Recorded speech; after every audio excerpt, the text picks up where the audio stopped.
जिसे आत्मशोधन करना है उसे ब्रह्मचर्य रहना ही है, इसीलिए इसको शुरू किया। जिसे ब्रह्मचर्य रहना है उसे शरीर को चिकना बनाना, श्रृंगार करना, यह सब छोड़ देना चाहिए। काय को इसको अभी कुछ दिन बाद शरीर छूट जाएगा, फिर लकड़ी में जलेगा भाई। चाहे जितना इसे पाउडर लगा लो, चाहे जितना इत्र छिड़क लो, आग में जलेगा कुछ दिन। बोले कुछ दिन क्यों, अभी तो हम 30-40 साल ऐसे निकल गए ऐसे। अब पता नहीं 30-40 साल है कि नहीं है, ऐसे निकल जाएंगे। ब्रह्मा जी के यहां कमल की पंखुड़ी में जितने में सुई छेदो उतने में 1 वर्ष हो गया। अपने 100 वर्ष कितने हुए, 100 बार ऐसे ब्रह्मलोक में करे तो हो गया। अपने शरीर को ज्यादा श्रृंगार, सुख, सुविधा, प्यार मत दो। जितने से भजन बन जाए, धर्म बने, उतने ही दो। स्त्रियों का काम भाव से स्पर्श करना, संभाषण करना, देखना छोड़ दे। यदि आत्मशोधन करना है स्त्री साधक को पुरुष साधक से, काम भाव से, कैसे, किसी भी तरह से, बहुत सावधानी का विषय से आपको खुद निर्वाह करना है, कोई दूसरा निर्वाह करने वाला नहीं, दूसरे को सफाई देने की जरूरत नहीं। तीसरी बात, पहला है शरीर का श्रृंगार, दूसरा है स्त्रियों से संसर्ग, संभाषण, बातचीत आदि आदि। तीसरा है पौष्टिक और स्वादिष्ट भोजन। ये महान भयंकर हैं 3 बातें जो साधक को नष्ट कर देती है। शरीर का श्रृंगार करना, माताओं बहनों से काम भाव से युक्त होकर के इस तरह का व्यवहार, बातचीत, ऐसा आप सफाई पेश कर सकते हैं। भैया सफाई पेश करने की बात नहीं, आप खुद देख लीजिएगा। आपका अगर दृष्टि ठीक है, आपका भाव ठीक है, आपका व्यवहार ठीक है, भगवान को साक्षी करके, तो कोई दोष नहीं है। लेकिन यदि आप अंदर से दूषित हैं तो आप बचिए। और स्वादिष्ट बलिष्ठ भोजन, आत्मशोधन करने वाले उपासक को जरूरत नहीं, कोई जरूरत नहीं। ये घी, रबड़ी, रसगुल्ला, दूध और ये बादाम, पिस्ता, ये गृहस्थों के लिए बने, ये भगवत मार्ग के पथिकों के लिए नहीं। उनके लिए नाम रूपी बल और ब्रह्मचर्य का महान ताकत, एक अद्भुत बल, एक अद्भुत उत्साह, एक अद्भुत तेज बना रहता। बादाम में थोड़ी है, हलवा में थोड़ी है। बादाम हलवा खा के तो बेकार हो जाओगे। शुद्ध सात्विक थोड़ा अन्न एक बार डाल लिया शरीर पोषण के लिए, बस जल, व्यायाम, प्राणायाम, ब्रह्मचर्य, इससे बहुत बड़ा बल प्राप्त होता है। हमें निरंतर मन को वश में करना, मन को वश में करने के लिए ये शारीरिक बल की जरूरत नहीं है। शारीरिक बल तो अपने आप बना रहता है। उत्साह, एक आत्मिक शक्ति, एक बल, एक अलौकिकता रहती है। ये निकृष्ट आचरण करने से नहीं। स्वादिष्ट और पौष्टिक भोजन की कोई आवश्यकता नहीं ब्रह्मचारी के लिए कि 5 चम्मच उसमें दाल में घी डाल के और इस सब कर, फिर कैसे हजम करोगे। तपस्वी उपासक को चाहिए स्त्री के रूप की तरफ, उसके हास्य की तरफ, उसके मधुवचन की तरफ, उनके संकेत की तरफ, उनके हाव भाव की तरफ, या स्त्री उपासक को चाहिए पुरुष के ऐसे परस्पर चितवन को ना देखे, ना चिंतन करे, ना देखे, ना चिंतन करे। परस्पर विरोधी शरीर को राग पूर्वक देखना, उनके अंग प्रत्यंगों का चिंतन करना, उनकी बातें करना, ये ब्रह्मचर्य कदापि नहीं रह सकते जो ऐसे आचरण वाले लोग हैं। ब्रह्मचर्य व्रत में रत रहने वालों को अत्यंत सावधानी पूर्वक अपनी इंद्रियों को दर्शन, संभाषण, चिंतन से बचाना है। जो भिक्षुक ब्रह्मचर्य का आनंद प्राप्त करना चाहता है उसको अच्छे अच्छे पदार्थों के स्वाद पाने वाली जिह्वा पर काबू करना होगा। हाँ, ये जवानी जो है ये व्यतीत होनी चाहिए तपस्या में, जलने में व्यतीत होनी चाहिए। तो बुढ़ापा में वर्षा हो जाएगी। गर्मी की बात वर्षा आती है ना, जलोगे तपोगे तो वर्षा हो जाएगी। अगर पहले ही भीजे भोगों में पड़े रहोगे तो बुढ़ापा में सड़ोगे। फिर ध्यान रखना, पक्की बात समझ लो। सड़ना जानते हो किसे कहते हैं? अगर ध्यान हो आपको हितधाम में, एक 70-75 वर्ष के वयोवृद्ध वेशधारी जो बोल रहे थे, तुम हम दोबारा पुनरावृत्ति नहीं करेंगे बोलने की, वो बोल रहे थे, आप लोगों को ध्यान होगा कि महाराज बचा लीजिए, 75 साल का हूं, ऐसे से ऐसा ऐसा ऐसा। इसलिए ब्रह्मचर्यरत भिक्षुक को चाहिए किसी भी विपरीत शरीर से परिचय न ले, एकांत मिलन की बात ना हो, किसी भी तरह से अपने मन की कमजोरी सामने वाला ना जान पावे। ब्रह्मचर्यरत भिक्षुक को चाहिए कि वासनावर्धक, पुष्टिकारक भोजन, पेय, वार्ता, दृश्य इनका परित्याग कर दे।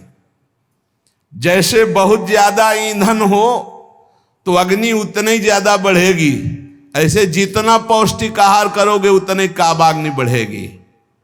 शरीर का श्रृंगार, शरीर की शोभा, शरीर को सुख आराम देने की भावना वाला कभी ब्रह्मचारी नहीं हो सकता। बहुत सावधान। जब भगवत मार्ग में चले तो अंगूठी की जरूरत क्या है?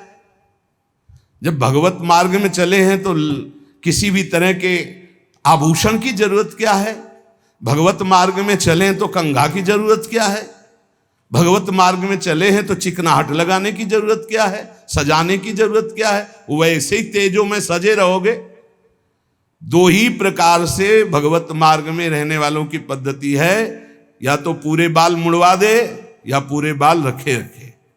10-20 वर्ष बनाए रखो फिर मुड़वा दो, या पूरे जीवन बनाए रखो, और या फिर 2-2 महीने 4-4 महीने के नियम में उनका मुंडन कराते रहो। ये कंघा लगाना, ये सेटिंग करना, फिटिंग कर, ये सब नहीं है। बांध लगोटा बचा के इंद्री कभी न देखा पर नारी, और भिक्षा के टुकड़े खा करके चढ़ी परमार्थ की तैयारी। आंख उठाकर किसी की तरफ नहीं देखा, काछ वाच मन निश्चल राखे, धन धन जननी तेरी रे, फिर आगे चलकर प्रकाशित हो जाओगे। बहुत सावधानी की जरूरत है और व्यायाम अत्यंत आवश्यक है। ये नहीं कि हम बहुत सेवा करते, नहीं। अरे ब्रह्मचर्य को पचाने के लिए 1 घंटा व्यायाम की जरूरत है। दवा कोई वर्जिश से बेहतर नहीं, नुक्सा है कम खर्च, बालानसेन शक्ति बढ़े, फुर्ती लहे, चोट न अधिक पिराए, अन्न पचे चंगा रहे, कसरत सदा सहाय। कम से कम 1500 दंड बैठक मारियो, फिर 2-4-6 घंटे पद्मासन सिद्धासन में नस नाड़ी एकदम शुद्ध, तब वो ब्रह्मचर्य लगना चाहिए कि ब्रह्मचारी जा रहा है। ये पानी से शुद्ध हो जाओगे, पानी से केवल, जैसा घी लगता है ऐसा पानी लगेगा। प्राणवायु का संशोधन करके प्राणायाम कह नहीं रहा है, हफ्ता भर भोजन नहीं मिला, गंगा जल से काम चलता रहा है। जब कभी कहीं मिल गया तो फिर 30-35। एक बार एक गंगा किनारे एक कुटी थी, तो राधे श्याम झोपड़ी थी, वयोवृद्ध संत निकले। आओ हम जानते हैं गंगा किनारे भ्रमण करने वालों की क्या दशा होती, क्योंकि गंगा किनारे रहे भूखे हो गए। हाँ महाराज, कई दिन से नहीं मिला? हो गए होंगे 8-10 दिन। बोले बैठो, कोई त्योहार था, गांव से गए, पूरी कचौड़ी मांग के लाए। आप सही मानो इतनी, वो पूरी ला के ऐसे रख दिए, 2-4 ऐसे सब्जी के टुकड़े होंगे भिक्षा में जैसे। हमें ये भी ध्यान नहीं रहा कि इनके लिए पूछे। पूरा राधे श्याम जब पा चुके गंगा जल, हम कहा महाराज आप, बोले हमें पता है, हम शाम के फिर ले आएंगे। बोले हमें पता है गंगा किनारे कैसे होते, क्योंकि फिर पता नहीं कई दिन में मिले और कई दिन बाद मिला था। और कभी गैस की गोली थोड़ी कि गैस में कुछ नहीं, गंगा जल। अच्छा, ऐसी स्थिति में रोज आसनों पे बैठना, रोज व्यायाम करना। अभी पता नहीं आजकल के नए बच्चे व्यायाम में क्यों नहीं लगते, प्राणायाम क्यों नहीं करते, क्यों संयम से नहीं चलना चाहते। बोले समय नहीं है। समय आधा घंटा 1 घंटा तो व्यायाम होना चाहिए। ये व्यायाम जरूरी है, गृहस्थ हो या विरक्त, आधा घंटा व्यायाम। मोटरसाइकिल भी जब चलाते हैं ना लोग, तो पहले रेस में डालते हैं, नहीं एकदम धुआं करके रेस में, फिर वो एकदम गर्म। जब तुम भी रेस में डालो, सुबह उठ के 2 बजे उठे, छत में चले गए, 3 बजे तक दंड बैठक व्यायाम प्राणायाम करके एकदम फुर्सत पाए, सत्संग में ऐसे बैठे। ब्रह्मचारी मतलब आग, ब्रह्मचर्य मतलब आग, आप सच्ची समझो आग। पैर ऐसे पड़े जैसे आग में पैर पड़ते। आग में पैर कैसे पड़ते? ऐसे ब्रह्मचारी चलता है, क्या है जैसे गिलहरी नहीं एकदम टिलटिलाती भागती है, ऐसे ब्रह्मचर्य का जीवन होता। पता नहीं तुम लोगों की बातें समझ में क्यों नहीं आ रही। हाँ सच्ची बात कहते, ब्रह्मचर्य में खान पान वाली बात की नहीं कि रबड़ी रसगुल्ला हो तब चिकना, वो तो पेट चिकनाएगा, पेट चिकना मिलेगा एकदम। और ब्रह्मचारी के नेत्र होते हैं, नेत्र बोलते हैं, जैसे जंगली सिंह के नेत्र हैं ऐसे ब्रह्मचारी के नेत्र होते हैं। उसके नेत्र में एक पावर होता है, एक दबाव पक्ष होता है, वो जिस पर नेत्र डाले तो एक बार झुक जाए सामने वाले के नेत्र। ब्रह्मचर्य का ऐसा पावर, देवलोक सहित समस्त देवता उससे नित्य नमस्कार करते हैं जो ब्रह्मचारी होता है। जो भिक्षुक वीतराग शारीरिक और मानसिक ब्रह्मचर्य से परिपक्व, शारीरिक ब्रह्मचर्य और मानसिक ब्रह्मचर्य, मन और 5 ज्ञानेंद्रियों के द्वारा किसी भी विषय का धर्म विरुद्ध भोग नहीं, ये ब्रह्मचर्य धर्म है, ये ध्रुपद है, ये नित्य है, ये शाश्वत है। पूर्व काल में कितने महामुनि इससे सिद्ध हो गए, इसलिए वर्तमान में और भविष्य में भी जो शुद्ध ब्रह्मचर्य का पालन करेगा वो परम पद का अधिकारी होगा। हिंसा, झूठ, चोरी, मैथुन और परिग्रह और रात्रि का भोजन, जो इनको छोड़ देता है वही भिक्षुक सिद्ध होता है। फिर सुन लीजिए, हिंसा मन वचन कर्म से किसी भी जीव की नहीं, झूठ बिल्कुल नहीं बोलना, चोरी किसी की नहीं करना। चोरी का तात्पर्य है अगर किसी का खेत है, किसी की वस्तु है, किसी का अधिकार है, हम बिना पूछे नहीं छुएंगे। अगर वो दतून भी लेनी है और किसी के दरवाजे पे पेड़ है तो हमें इंतजार करना होगा। अगर पता चल रहा है कि गांव समाज की जमीन है, सरकारी जमीन है, किसी का अधिकार नहीं, तो हम उस वृक्ष से भिक्षा मांगेंगे, हमें एक दतून दे दीजिए। ऐसे नहीं है कि हम किसी वस्तु को स्वतः, जैसे गंगा किनारे बारी होती है और उनसे ऐसे आप फल तोड़ करके खा रहे हैं तो आप चोर हैं। यह नहीं कह रहे हमारा, नहीं, किसी की कोई भी वस्तु बिना भिक्षा किए नहीं लेना है। आगे है मैथुन का पूर्ण त्यागी वीतराग परमहंस, बैरागी, किसी भी तरह के अष्ट मैथुनों में से एक भी नहीं। और परिग्रह, दान नहीं, इसीलिए भिक्षा शब्द है। तुम हमें दे रहे हो, हम नहीं लेंगे, हमें जरूरत होगी हम मांग लेंगे, हम भिक्षुक हैं। ये उपासकों की, अच्छे जो उपासक उनकी रहनी होती, ले 100 रुपया नहीं जरूरत है हमें, आधा घंटा बाद जरूरत होगी तो हम किसी से मांग लेंगे, भाई अगर हमें जहां लगेगा तो हम 5 लोगों से मांग लेंगे अगर जरूरत है, लेकिन हम तुम्हारे देने पर नहीं लेंगे। तुम्हारे देने पर दान होगा और हमारे लेने पर भिक्षा होगी। हमें जब आवश्यकता होगा जहां से श्री जी प्रेरित करेंगे हम मांग लेंगे, हमें नहीं चाहिए। हिंसा, झूठ, चोरी, मैथुन, परिग्रह और रात्रि का भोजन, ये साधक कभी रात्रि में भोजन न करे। और सूर्य अस्त होने के 30 मिनट पहले या 30 मिनट बाद, बस इसके आगे नहीं जाना चाहिए। जिसको ब्रह्मचर्य रहना है, साधना में रहना है, एक 9, 10, 11 बजे आराम से आप खूब बतरा के अच्छे अच्छे पदार्थ पा रहे हो, ये सब साधना के खिलाफ बात है। अगर इस समय भोजन नहीं होता 4, 5, 6 सूर्यास्त के 30 मिनट पहले और 30 मिनट बाद तक, फिर आप पानी पी के काम चलाओ या दुग्ध ले लो 200-250 ग्राम। भोजन भरपेट मत करो, क्योंकि हमें 1 बजे रात्रि से जगना है, 2 बजे रात्रि से जगना है, हमें साधना में लगना है। और ठसाठस 11 बजे तक यहाँ पा लिए तो 10-11 बजे तक के लिए वो प्रमाद स्थिति पैदा कर देगा। रात्रि का भोजन निषेध है साधु के लिए, या तो सूर्यास्त होने के पहले या बस सूर्यास्त होने के बाद ही 30 मिनट बाद तक, मतलब 7, बहुत बहुत अधिक 7:30, 8, इसके आगे नहीं। 9, 10, 11, 12 ये सब नहीं।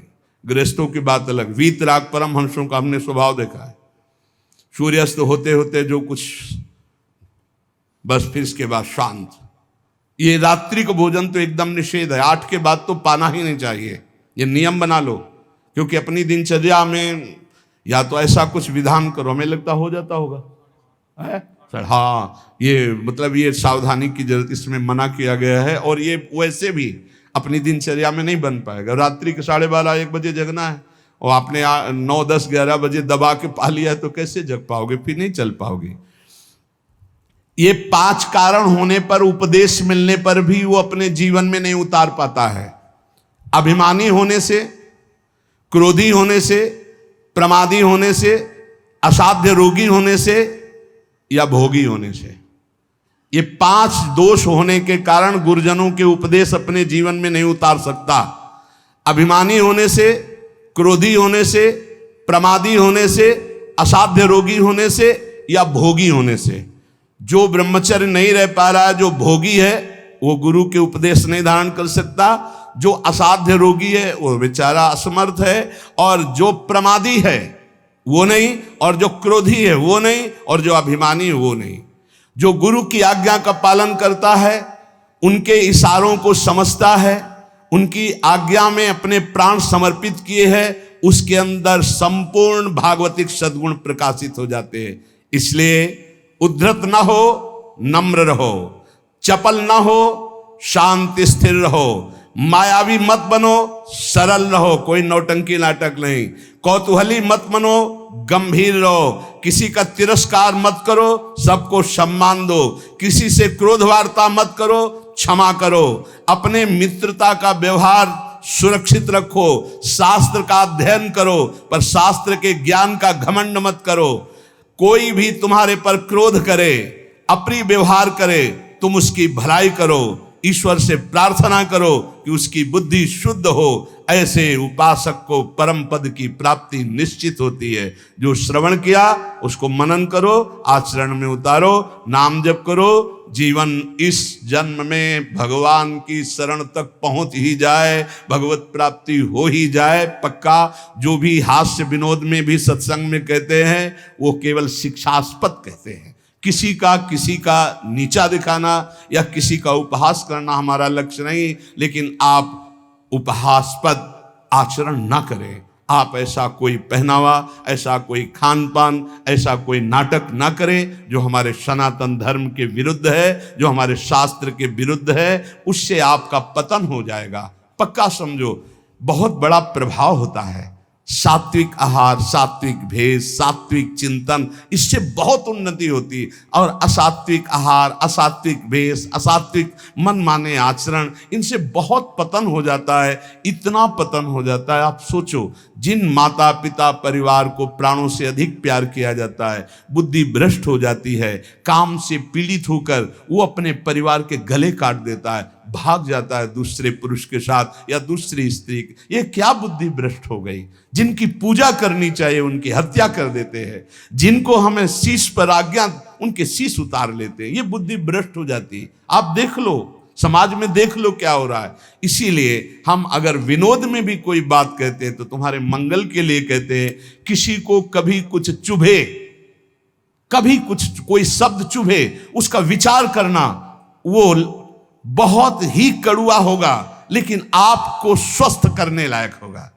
जैसे कुछ ऐसी औषधियां होती, कुछ ऐसे चूर्ण होते हैं, बड़े कड़वे होते हैं, नीम जैसे लगते हैं, लेकिन वो आपका परम मंगल करते हैं। इसलिए प्यारे, हमारा किसी को दुख पहुंचाना उद्देश्य नहीं, हमारा उद्देश्य तुम्हें परम सुख प्रदान करना। पर तुम अपनी स्थिति को, अपने धर्म को, अपने आचरणों को भूल गए और मनमानी आचरण कर रहे हो, इसलिए तुम्हें जरूर बुरा लग सकता है। जैसे शास्त्रों में बार बार ये आकर्षण की निंदा की गई। अब अज्ञान के कारण, न जानने के कारण, उस शास्त्रों को कहते हैं अरे स्त्री की शरीर की निंदा की, तो किसी के शरीर की कोई कौन सी वंदना की गई है। पुरुष का शरीर चाहे स्त्री का शरीर है तो पांच भौतिक परस्पर आकर्षण की निंदा की गई, परस्पर अधर्माचरण की निंदा की गई। अगर आप शास्त्र सम्मत बातों को विचार करके देखें तो आज जो हमारी दुर्दशा हो रही वो शास्त्र न मानने से हो रही, शास्त्र की आज्ञा का पालन न करने से हो रही। कि जब तक तुम्हारे शरीर में बुढ़ापा नहीं आता, कोई असाध्य रोग नहीं हो जाता, तुम्हारी इंद्रियां बलवान हैं, तब तक तुम अपनी इंद्रियों को गलत आचरणों में मत उतारो और अपने कल्याण के लिए उपाय कर लो। नहीं बुढ़ापे में या असाध्य रोग में या इंद्रियां जब निर्बल हो जाएंगी तब तुम कुछ नहीं कर पाओगे। जो मनुष्य दूसरे प्राणियों के शरीरों की हिंसा करके या हिंसा करवा के या हिंसा का अनुमोदन करके अपने शरीर को पुष्ट करता है। जैसे पशुओं को लाके काट के फिर खाना, बोले हम काटते तो नहीं, दुकान से ले आते हैं। तो दूसरा, हम लाते भी नहीं है, मंगवा लेते हैं। तीनों को बराबर नरक मिलेगा। कर्ता प्रेरक अनुमोदन, प्राणियों की हिंसा करना, हिंसा करवाना, हिंसा का अनुमोदन करना, ये स्वभाव भगवत मार्ग से बिल्कुल विपरीत ले जाएगा। संतों की बातें, भगवत भक्तों की बातें, शास्त्र की बातें जहर जैसी लगेंगी ऐसे लोगों को, और अगर सुन लिया श्रद्धा से तो सुधार भी हो सकता है। किसी भी तरह से किसी भी जीव को मार करके खाना जो हमारे शास्त्र के विरुद्ध है, वो तुम्हारे लिए हिंसा और बहुत बड़ा पाप होगा। जीव तो सब में है, जीव बिना जीवे नहीं। मूरी में भी जीव है, गाजर में भी जीव है, आलू में भी जीव है, अरहर के पेड़ में भी जीव है, उर्द के भी पेड़ में, गेहूं के भी पेड़ में, लेकिन वो हमारे खाने के लिए शास्त्र सम्मत है। लेकिन ये दूसरे अन्य जीवों के मारकर खाने की बात मानव शरीर के लिए नहीं, राक्षसी भाव के लिए, जो राक्षस हैं उनके लिए है। संसार में जितने भी जीव हैं, मन से, वचन से, शरीर से जब किसी को दंड नहीं दिया जाता तो अपने सारे पाप नष्ट होने लगते हैं और उसे कोई भी दुख भोगना नहीं पड़ेगा। उसके दुख देने वाले पाप कर्म क्षय हो जाते हैं।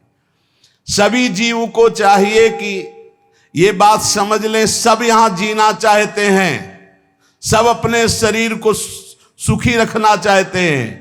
अगर किसी भी प्राणी को तुम मारते हो या उबालते हो या खाते हो तो तुम्हारा नाश निश्चित है, तुम्हारी दुर्गति निश्चित है। अपने स्वार्थ के लिए, काम से, क्रोध से, भय से यदि किसी को पीड़ा पहुंचाते हो, काम से, चार लोग मिलकर किसी के साथ ऐसा अभद्र व्यवहार करना या मार देना या ऐसा कर देना, तुम ये सत्य समझ लीजिए कि तुम्हारी दुर्गति पक्की है। ये महापुरुषों के वचन है। जो श्रेष्ठ, परोपकारी, निश्चय पूर्वक दूसरों के दुख को दूर करने की बात करने वाले हैं, वही मानव जीवन धारण करने का लाभ लेते हैं। क्रोध से, लोभ से, भय से या हास्य से भी पापकारी बात कभी मत करो। पाप वाली बात हंसी मजाक में भी मत बोलो। जो साधक आत्मज्ञान प्राप्त करना चाहता है उसे चाहिए सत्य बोले, परमित बोले, थोड़ा बोले, और संशय रहित बोले, परिपूर्ण स्पष्ट बोले, अनुभूत बोले, और वाणी को चंचल ना होने दे, मर्यादा से बोले। ऐसा बोलने वाला साधु परमार्थ की उन्नति को प्राप्त होता है। सत्य बोले, थोड़ा बोले, संशय रहित बोले, परिपूर्ण स्पष्ट शास्त्र सम्मत बोले, जो बोले अनुभव से बोले, वाचालता रहित होकर बोले, वो परमार्थ का पथिक होता है। जो भाषा सत्य है पर कठोर है, दूसरे को दुख पहुंचा रही है, बड़ी रूखी बात है, वो नहीं बोलनी चाहिए। प्रातः काल उठ करके भूमि के चरण छूकर बड़े बुजुर्गों को नमस्कार करके भगवत आराधना करके अपनी दिनचर्या में जाते हैं, उनका देखो कैसा आचरण होगा। जो सुबह से ही उठे, गंदे आचरणों का चिंतन, गंदी वार्ता, गंदी क्रियाएं, पशुता छा गई है। इसलिए प्यारे, आज किसी भी प्रलोभन से यदि हमारा मन लुभायमान होगा तो हम शास्त्र की सही बात तुम्हें नहीं बता पाएंगे। और अगर हमारा उद्देश्य आपको भगवत प्राप्ति कराना है, आपका मंगल कराना है, तो निर्भय होकर दहाड़ते हुए आपसे कहेंगे, और आप प्यार से सुन लेना। थोड़ा कड़ुआ लगेगा लेकिन आपको बहुत ठीक कर देगा। ये सुदर्शन चूर्ण है, बड़ा कड़ुआ होता है सुदर्शन चूर्ण, लेकिन जिसका बुखार ना उतरता हो, नियम से सुदर्शन चूर्ण पाए, उसका बुखार उतर जाएगा। ऐसे ये जो माया का बुखार है ना, सत्संग रूपी सुदर्शन चूर्ण पाओगे, ये उतर जाएगा। नाम जप करो, सत्संग में कभी बुरा मत मानना। साधु, शास्त्र और गुरुजनों की बातें ये सदैव परमार्थ की उन्नति पर चढ़ाने वाली होती है। एक बार हृदय को सुनाना, ऐसा कि कड़ुआ सुन करके मुझे विचार हो कि मेरे जीवन में गंदगी क्या है और उसे दूर करना है, तो आपको अच्छा लगने लगेगा। शास्त्र जब बोलता है तो सत्य बोलता है, धर्म प्रिय बोलता है, उसमें आपका परम मंगल छुपा होता है। इसलिए कभी कभी कोई बात ऐसी उपहासास्पद या कड़वी लगे तो आपके मंगल के लिए तस्मात् शास्त्रम प्रमाणम है। और जहां कभी किसी को संशय लगे कि आपने बात कही थी कहां से प्रमाणित है, तो आप हमसे हृदय से पूछ लेना, वो कहीं न कहीं लिखी होगी, आप देख लेना, कहीं न कहीं लिखी होगी। सात्विक कैसे वस्त्र धारण करने चाहिए शास्त्र आज्ञा करता है, चाहे पुरुष हो चाहे स्त्री हो, वस्त्रों का बहुत प्रभाव है। कैसे आपको श्रृंगार करना है शास्त्र आज्ञा करता है। पातिव्रत धर्म का पालन करने वाली सौभाग्यवती पत्नी अपने पति को रिझाने के लिए षोडश श्रृंगार करती है, बाहर नहीं। बाहर वो गंभीरता पूर्वक कुछ ऐसे सौभाग्य चिन्ह धारण करके सौम्य भाव में रहती है। ऐसे जो आदेश हुए उनसे हमारे धर्म की रक्षा होती है, उनसे हमारी मानसिकता पवित्र रहती है। लेकिन पातिव्रत धर्म, एक पत्नी व्रत धर्म जो शास्त्राज्ञा करता है, या ब्रह्मचर्य व्रत धर्म अब ग्रंथों में लिखे रह रहे, कोई बिरला इन बातों को समझ रहा है नहीं। विदेशी आचरण हमारे देश में पधार रहे, ये जो धर्म स्थलियां हैं विदेशी भाव आ रहे। तो हमें लगता है सत्संग ही है एक जो तुम्हें डांट सकता है, सत्संग ही है एक जो तुम्हें झकझोर सकता है, सत्संग ही है जो तुम्हें गिरे हुए को शब्द के द्वारा उठा सकता है। आज गुरु कृपा से, श्री जी की कृपा से हजारों लोग इन्हीं कड़वी बातों को सुन सुनकर उठकर खड़े हो रहे हैं, अपने गंदे आचरणों का त्याग करके भगवत मार्ग में चल रहे हैं। इसलिए सबसे प्रार्थना है, नाम जप करो, जो तुम्हें कड़वा लगे उसे बार बार मनन करो, वो तुम्हारे मन की गंदगी को दूर करके प्रियालाल से मिला देगा। विश्वास करो, प्रियालाल से मिले बिना ये मनुष्य जीवन बिल्कुल व्यर्थ जीवन है। फिर और योनियां देखो, ऐसी गर्मी हो रही, पानी जगह जगह, छोटे छोटे सरोवर जो होते थे वो सूख चुके हैं, पानी की बड़ी अव्यवस्था है। सोचो उन पशु पक्षियों को जहां आसपास नदी नहीं है। पहले तो धर्मात्मा लोग छोटे छोटे ऐसे पानी की व्यवस्थाएं करते थे पशुओं के लिए। सैकड़ों जगह वृंदावन में ऐसी नादी बनी हुई थी जिनमें शीतल जल भरा होता था गौओं के लिए। एक जगह भी खोजना मुश्किल हो जाएगा। पशुओं के लिए, पक्षियों के लिए पानी की बड़ी व्यवस्था है। तुम तो मनुष्य हो, बिसलरी की बोतल खरीद लोगे, उनको कहां से है? विचार करके देखो। तो अगर हम अन्य योनियों में जाते हैं तो कितने भयानक दुख हमारे ऊपर होंगे। जंगलों में पानी सूख रहा है, पानी की कोई व्यवस्था नहीं। बहुत से ऐसे पशु पक्षी हैं जो चल करके जा करके नदी में पानी नहीं पी सकते, उनको वहीं नजदीक पानी चाहिए। कहाँ पानी की व्यवस्था है? पहले हमने देखा इसी वृंदावन में बड़े बड़े ऐसे पात्रों में पानी भरा हुआ है पशु पक्षियों के लिए, और नादी बनी हुई बड़ी बड़ी, उनमें शीतल जल भरा हुआ गौओं के लिए। बड़ी उदारता रहती थी। 50 जगह लोग शीतल मट के लिए जल प्याऊ थे सबको पिलाने के लिए। सब धर्म धीरे धीरे ह्रास होता चला जा रहा है। इसलिए उठो, धर्म के मार्ग में चलो, दूसरों का हित करो, शरीर के सुख की ज्यादा चिंता मत करो। ये लकड़ी में रखकर जलाया जाएगा या गाड़ दिया जाएगा, इससे कमा लो तपस्या, ब्रह्मचर्य, संयम, नियम, नाम जप।